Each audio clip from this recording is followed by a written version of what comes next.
Now, a toddler has died after choking on his food while out for a meal with his family. 2-year-old Jacob Jenkins was at a Pizza Hut in Hartlepool last Friday when a grape became lodged in his throat. First aid responders tried to help him, but the 2-year-old fell into a coma.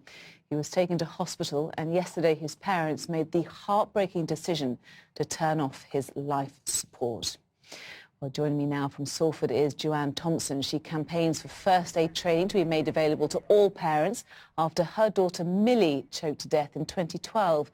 We're also joined in the studio by Emma Hammett. She is a first aid responder and also the founder of First Aid for Life. Ladies, thank you very much for talking to us tonight. Joanne, let's start with you. Tell us what happened to Millie. I took Millie, my 9-month-old daughter, to nursery 3 years ago next week. It's just come up to her anniversary, and we got the phone call that no parent ever wants. We got told that Millie wasn't breathing properly. By the time I got to the hospital, Millie had actually passed away, and we later found out that she actually choked whilst eating her lunch, and she choked on the mashed part of shepherd's pie. Just a horrible, horrible thing to happen to you, Joanna. We are so very sorry, and I'm sure when you hear this news about Jacob, your heart goes out to the family and you're reliving it all again. It did. When I heard the news last night, obviously I've been following Jacob's story for the past few days, and when we heard the news last night that he'd sadly passed away, it was just horrendous, not for the family as well, for us as well. It's coming up to Millie's anniversary next week, and we're already very emotional enough, and last night I was just at home thinking of, Jacob's parents, knowing exactly how they were feeling right then. I woke up this morning knowing exactly how their mum's woken up feeling this morning. It's just the world's most awful feeling for a parent. Yeah, every parent's worst nightmare. I'm sure many people who are watching this really sympathise with you. You've gone on to set up Millie's Trust. What is it, and how would you like to help people with Millie's Trust? We set up Millie's Trust about 3 months after we lost our daughter. In the beginning it gave us something to do. We thought it was going to be a small local charity that was going to provide paediatric first aid training for parents. As it turns out, there was quite a demand for paediatric training, not just around the Stockport area but around the UK and Ireland as well. We also work in Scotland providing first aid paediatric training to any parents that want to come along and learn what to do in life-saving situations like this, and we also provide qualification courses for nurses, childminders, etc. Well, let's see if we can give some advice now. Joanne, stay where you are. I want to bring in Emma to our chat. Emma, you are a nurse. You set up First Aid for Life, and you've got some fantastic advice as to what to do if a parent finds themselves in this situation. So if your toddler is choking or struggling to breathe and they have been eating or they've got something in their hands, what should they firstly do?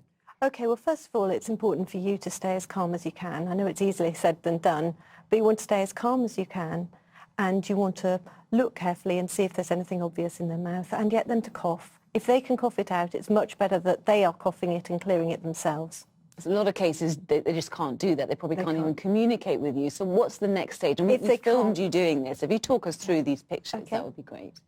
If they can't cough at all, then they are seriously choking.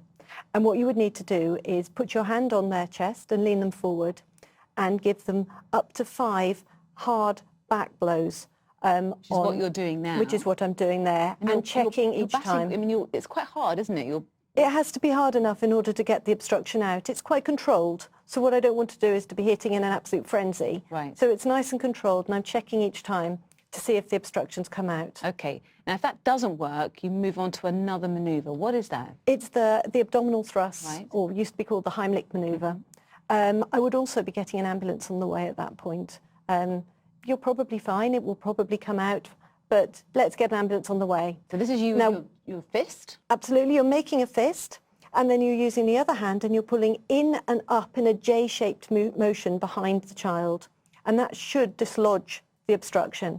And if that doesn't work, you then go back to pressing on the back. And anyone that's had the abdominal thrust done to them, adult or child, should always be double-checked by a medical professional. Of course.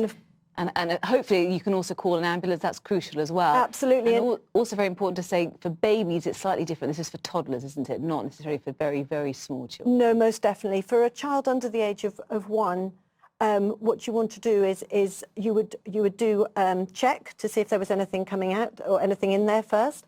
And otherwise you would then support them very carefully, support them down your leg, and then you would hit them firmly on the back in the same way, but you wouldn't do abdominal thrusts because you would do serious damage.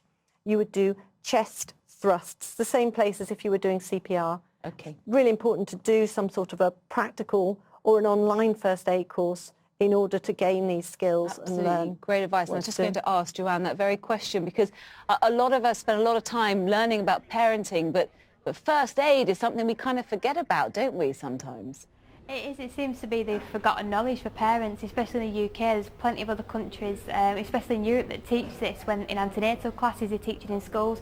In the UK, it seems to be forgotten somewhere. It's such common sense and it's so easy to learn, but unfortunately it's not widely available, and especially not where the parents can access it free and quickly as well.